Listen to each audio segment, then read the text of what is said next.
At 21:36 Coordinated Universal Time, deep beneath a stretch of mountainous, thinly populated land in China's Qinghai province, something gave way.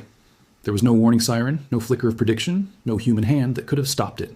10 kilometers below the surface, along a fault line etched into the crust over millions of years, rock that had been locked and straining under unimaginable pressure finally slipped. In less than a second, that slip released energy equivalent to hundreds of thousands of tons of explosive force, and it began traveling outward in every direction, through solid stone, toward the surface, toward the small towns and scattered herding communities that call this remote stretch of the Tibetan Plateau home. By the time the shaking reached the surface, the United States Geological Survey and China's own seismic network were already registering it as a magnitude 5.9 event, one of the more powerful earthquakes to strike China in recent weeks, and one that instantly raised a question with no easy answer. How much worse could this get before anyone truly knew what had happened? The epicenter was pinpointed roughly 269 kilometers southeast of the city of Dunhuang, a location famous for ancient Silk Road history and for sitting at the edge of one of the most seismically active zones on the planet. But this was not Dunhuang's disaster. It belonged instead to a rural, high-altitude stretch of central Qinghai, a province so vast and so sparsely populated that a single number on a seismograph can represent hundreds of kilometers of uncertainty. Nobody in the first minutes knew exactly what lay at the center of that circle on the map. Was it empty grassland, rolling and silent? Was it a herding settlement, homes built from mud brick and timber that had stood for generations? Was it a mountain road, a bridge, a monastery perched on a slope? In those first minutes, the earthquake was only a set of coordinates and a magnitude, and everything else was still unknown. What is known, and what makes this quake worth pausing on, is the geology underneath it. Qinghai does not sit on ordinary ground.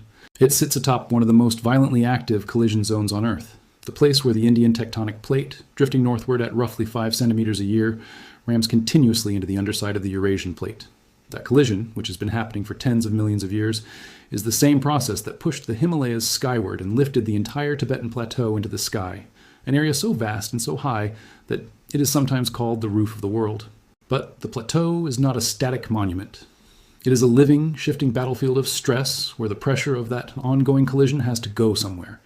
It travels outward through a web of fault systems that fan across western and central China, some of them famous, some of them barely mapped, and all of them capable of producing sudden, violent ruptures like the one that just occurred. This is not the first time this particular stretch of the plateau has spoken. Just a few years earlier, in 2021, a magnitude 7. 4 earthquakes struck Maduo in the same province, one of the strongest earthquakes to hit China in decades, tearing a rupture across the landscape that could be seen from space. The year after that, a magnitude 6. 6 quakes struck Menyuan, also in Qinghai, sending tremors through communities already living with the memory of the previous disaster. And in the weeks leading up to this latest event, the region had already been unusually restless, with a string of moderate earthquakes rattling nearby areas of Qinghai, Sichuan, and Xinjiang, as if the plateau itself had been clearing its throat before this louder outburst. Seismologists who study this region are careful never to call any of these quakes a warning sign of something bigger, because earthquake prediction remains one of science's most stubborn unsolved problems. But they also do not dismiss the pattern. A region this seismically loaded, this frequently active, is a region where the ground has learned over millions of years exactly how to break. When the shaking reached the surface, it did so at a depth of only 10 kilometers, which in seismic terms is considered shallow. Shallow earthquakes are, geologically speaking, the ones that matter most to the people standing above them. The shallower the rupture, the less distance the seismic energy has to travel before it reaches houses, roads, and human bodies. And the more violently, it can shake structures that were never engineered to withstand it. In a region as remote and rugged as this part of Qinghai, that matters enormously, because many of the homes scattered across these valleys and highland plains are built from earth, brick, and timber, materials that have sheltered families for generations against wind and cold, but that were never designed with seismic engineering in mind. A shallow magnitude. 5. 9 earthquakes striking a modern reinforced city might rattle nerves and crack plaster. The same earthquake striking a village of traditional structures on a mountainside is a different equation entirely. In the minutes after the rupture, before any official statement had been issued, before any camera crew or drone had reached the area, the ground itself was still moving. Aftershocks, smaller ruptures triggered by the redistribution of stress after the main shock, began rippling outward almost immediately. Some were barely perceptible. Others were strong enough to send fresh tremors through structures already weakened by the initial jolt, structures that might now be holding together on nothing more than a compromised beam or a cracked foundation wall. This is the part of an earthquake that rarely makes headlines, but that quietly defines how dangerous the following hours and days will be. A building can survive the first shock and collapse under the second. A family can walk back inside their home to gather belongings, only for an aftershock to bring down what the first quake left standing. In seismically active zones like this one, the danger does not end when the shaking stops. It only changes shape. Modern seismology has given scientists tools their predecessors could only dream of, and in the hours after this earthquake, those tools were already at work. Networks of GPS stations planted across the Tibetan Plateau continuously track the crust's movement down to fractions of a millimeter, building a slow-motion map of exactly how much strain is accumulating along different fault segments. Satellite radar systems, using a technique called interferometry, can compare images of the ground taken days or weeks apart and detect subtle deformation invisible to the human eye, revealing which sections of a fault slipped and by how much. None of this technology can tell anyone with certainty when the next rupture will occur, but together it builds an increasingly detailed picture of where stress is building fastest, which is often the closest thing modern science can offer to a warning in a region where earthquakes remain fundamentally unpredictable in their timing. Chinese authorities moved with a speed that reflects decades of hard-earned experience in disaster response. Within a short window after the quake, an emergency response team had already been assembled and dispatched toward the affected zone. A force reported at roughly 195 personnel, backed by around 67 vehicles and trained search dogs sent in to assess damage, search for anyone trapped, and begin the delicate, methodical work of confirming what had actually happened on the ground. In a region this remote, that assessment is never instantaneous. Roads into these highland areas can be narrow, winding, and vulnerable to landslides triggered by the very earthquake the teams are racing to respond to. Communication networks in sparsely populated mountain terrain can be patchy, even in ordinary conditions. And a magnitude 5. 9 rupture has a way of snapping the few connections that do exist, cutting off villages just when the outside world most needs to hear from them. As of the first wave of reporting, Chinese authorities had not confirmed any fatalities or serious injuries linked to the earthquake, a detail that offers a measure of relief but not certainty. In disasters of this kind, the earliest reports are almost never the complete picture. They represent what has been confirmed, not necessarily what has occurred. In a region defined by scattered settlements, seasonal herding camps, and roads that can take hours to traverse even without earthquake damage, it can take days before response teams reach every affected community, before every family is accounted for, before the true scale of structural damage becomes clear. The absence of confirmed casualties in the first hours is not the same as the absence of casualties. It is simply the leading edge of a picture still being assembled, piece by piece, village by village, in some of the most physically demanding terrain on the planet. To understand why this stretch of China keeps producing earthquakes like this one, it helps to look at the bigger machine grinding away underneath it. The Tibetan Plateau is not a single fault, but a mosaic of them, a tangle of thrust faults, strike-slip faults, and deep crustal fractures that absorb and redirect the immense compressional force generated by the Indian plate's slow, unstoppable push northward. Some of that stress is released gradually in the slow creep of rock deforming over centuries, but a great deal of it is stored, locked in place by friction, waiting. When friction finally loses the battle against accumulated stress, the result is not a gentle release. It is a rupture, sudden and violent, radiating seismic waves outward through the crust in every direction, shaking everything within reach. This is the same fundamental process that built the Himalayas. It is also the same process that every so often tears through the towns and villages that have grown up in their shadow. What makes this particular earthquake worth examining closely is not just its magnitude, but its placement within a longer, ongoing sequence. Earthquakes rarely occur as isolated events. They occur as chapters in a longer story written into the rock itself, a story of stress accumulating, redistributing, and periodically discharging along interconnected fault systems. The moderate quakes that rattled Qinghai and neighboring provinces throughout the summer were not random background noise. They were part of the same slow-motion negotiation between two continental plates that has been playing out for tens of millions of years, and that shows no sign of concluding anytime soon. Every rupture changes the stress map beneath the plateau, easing pressure in one place while quietly increasing it in another, sometimes on a fault that has been silent for decades. Seismologists studying this region describe it less as a fixed hazard and more as a living system, one that is constantly rebalancing itself, and one whose next move cannot be forecast with any real precision. That uncertainty is what makes disaster response in this part of the world so difficult and so vital. Emergency planners cannot know in the moments after a magnitude 5, 9 earthquake, whether they are dealing with a standalone event or the opening act of something larger. History offers uneasy examples in both directions. Some strong earthquakes strike and fade, releasing pent-up stress and settling the ground for years afterward. Others turn out to be foreshocks, the first tremor in a sequence that builds toward something far more destructive days or weeks later. The 2021 Meduo earthquake, for instance, arrived after a period of relative quiet, catching many off guard with its scale. There is no way, in the immediate aftermath of this new quake, to know with confidence which category it belongs to. All response teams can do is treat every aftershock as a potential warning, monitor the ground continuously, and prepare for the possibility that the story is not yet finished. Inside China's National Seismic Monitoring Network, the response to an event like this unfolds with a discipline shaped by hard experience. Seismographs scattered across the region feed data in real time to national centers, where analysts work to refine the earthquake's precise location, depth, and magnitude within minutes of the initial rupture. That data feeds directly into decisions about where to send emergency teams first, which roads to prioritize for inspection, which dams, bridges, and mountain passes need immediate structural assessment before anyone is allowed to cross them. In a country that has endured some of the most devastating earthquakes in modern history, including the catastrophic 2008 Sichuan earthquake that killed tens of thousands and reshaped national disaster policy, this kind of rapid, coordinated response is not improvisation. It is the product of a system built painfully out of past tragedy, refined again and again so that the next earthquake does not repeat the same losses. And yet, no monitoring system, however advanced, can fully compensate for geography this unforgiving. Qinghai's terrain is defined by altitude, isolation, and distance. Villages here are often separated not by a short drive, but by hours of travel across mountain roads that wind through passes sitting well above 3,000 meters. Thin air at that altitude makes physical rescue work exhausting even for trained personnel.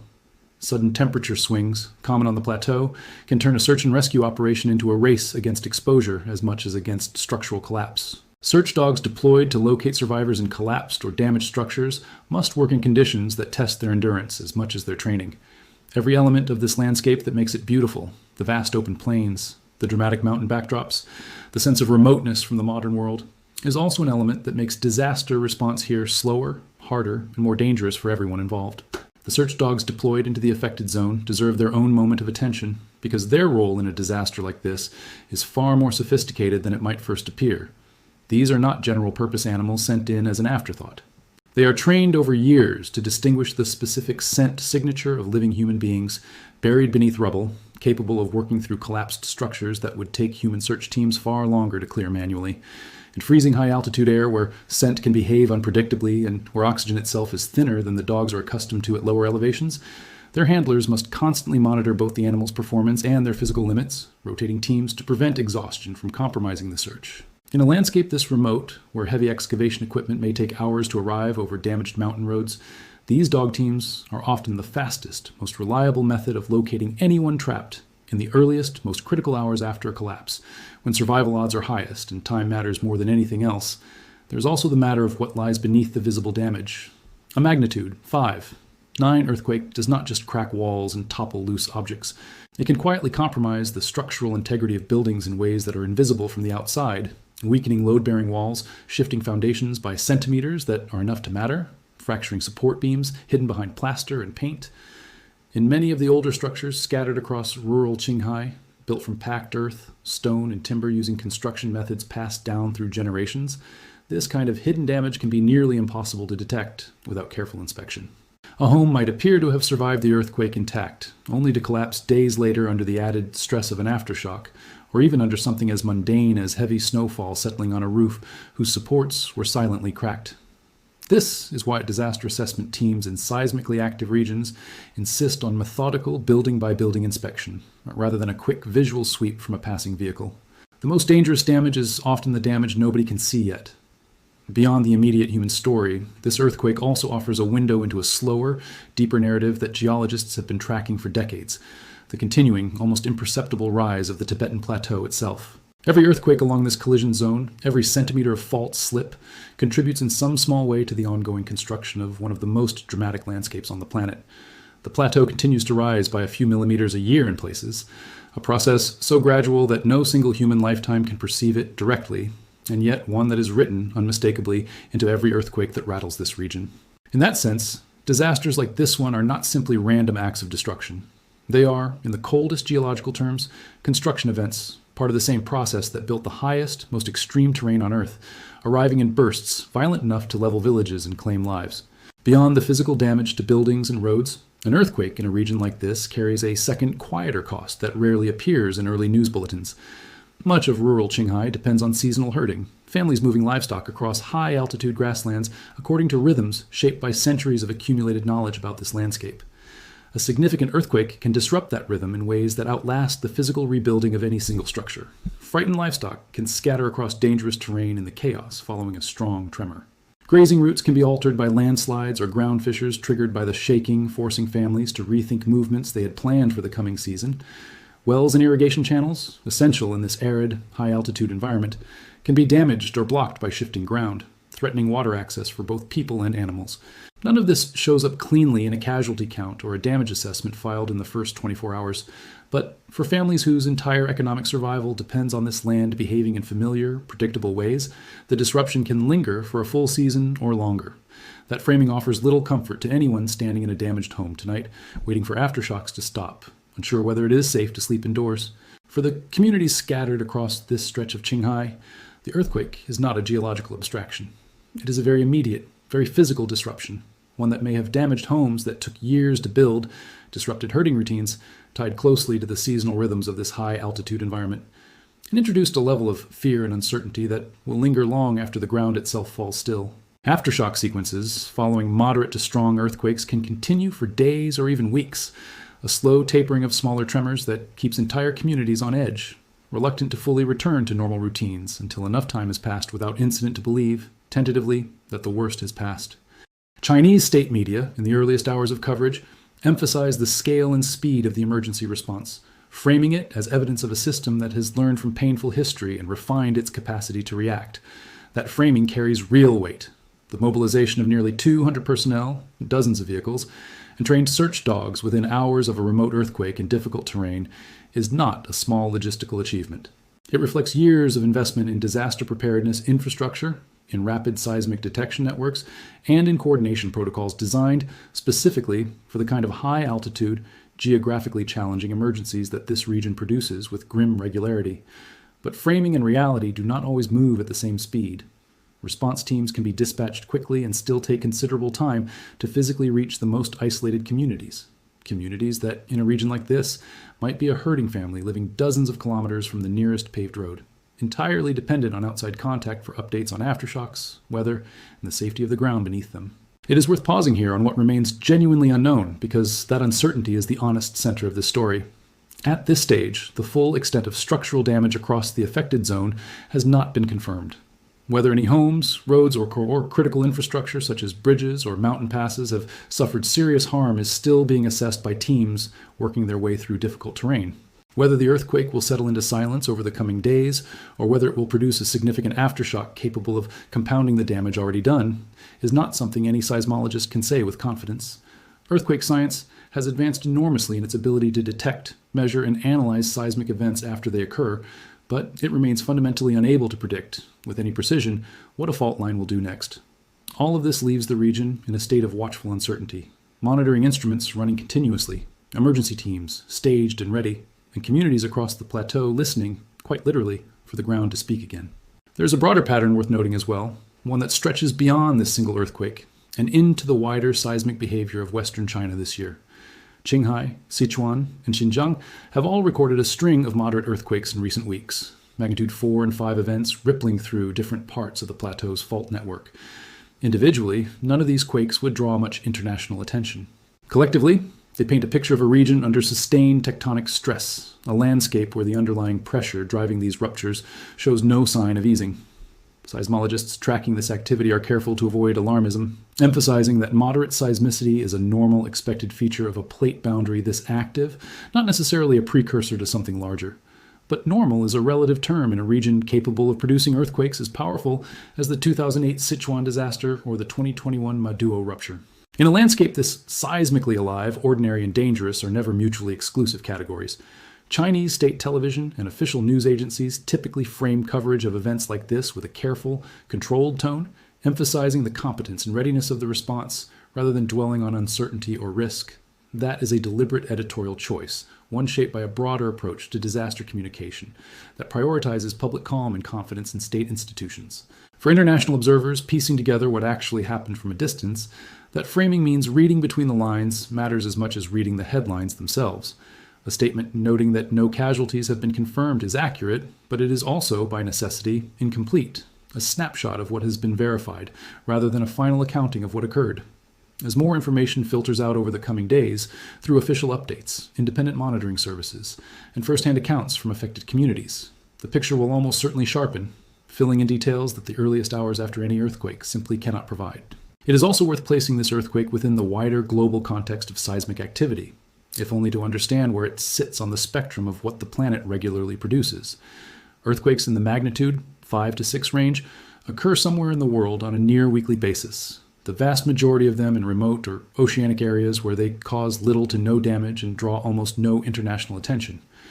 What makes an event like this one significant is not its raw magnitude on a global scale, but its specific placement, striking a region already scarred by larger disasters, already known to seismologists as one of the more hazardous stretches of the entire Eurasian landmass, and already home to communities whose margin for absorbing this kind of shock is thinner than it would be in a wealthier, more infrastructure-dense part of the world. Context, in earthquake reporting, matters as much as magnitude.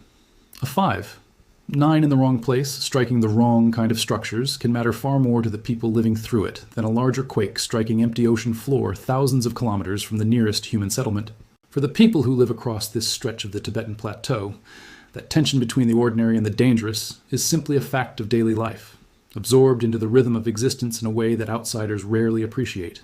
Generations of families here have built their homes, raised their herds, and structured their calendars around a landscape that is, quite literally, in a permanent state of geological negotiation. They have inherited a kind of practical resilience, an instinct for what to do when the ground begins to move that comes from living for centuries atop one of the most tectonically active regions on Earth. That resilience does not erase the danger. It does not undo the risk that another earthquake could strike tomorrow, next week, or years from now, with a magnitude far greater than the one that just occurred. But it does explain in part how communities in this region continue to endure, rebuilding after each disaster, returning to the same valleys, the same mountainsides, the same lives, interrupted but not abandoned. There's also a longer institutional memory at work here, one shaped by disasters that predate this earthquake by decades, and that continue to inform how China approaches every new tremor. The 2008 Sichuan earthquake, which killed an estimated 87,000 people and left millions homeless, remains a defining reference point in the country's disaster response doctrine, a tragedy that exposed serious gaps in construction standards, emergency communication, and rescue coordination, and that triggered sweeping reforms in the years that followed. Building codes in seismically active provinces were tightened. Emergency response protocols were restructured to prioritize speed and cross-agency coordination. Investment poured into monitoring networks, early warning systems, and rapid deployment logistics for exactly this kind of scenario, a moderate to strong earthquake striking a remote, difficult-to-reach region.